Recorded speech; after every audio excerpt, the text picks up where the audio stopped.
If you're wondering what on earth is happening with Antony's Man United exit, will he join Real Betis? Is the move off?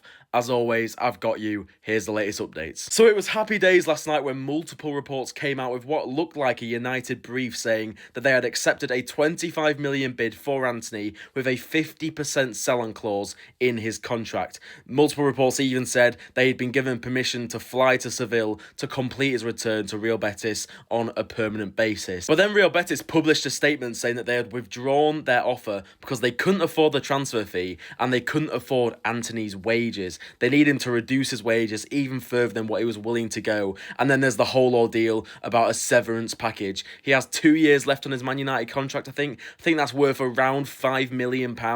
Antony wants that paid, even though he's not going to be at the club to earn that money. It's a common thing with footballers these days. It's an absolute farce. Just go on your way, seal your dream transfer, if it is your dream transfer, or has it just been nonsense all along? So right now it seems like there is a standoff between Antony and Man United. He wants United to pay him off the rest of his contract. If United don't do that, Real Betis are not going to be able to afford this deal. There is hope though, because this is what Fabrizio Romano said in reaction to all this news. I'm not going to go through it all. I'm going to remove my head and just pause the video here if you want to see what Romano said. But it was basically along the lines of Betis never actually agreed a deal with United, and he does feel like this still will go through before Monday's transfer deadline with his experience in the market and his feelings in the next hours or so.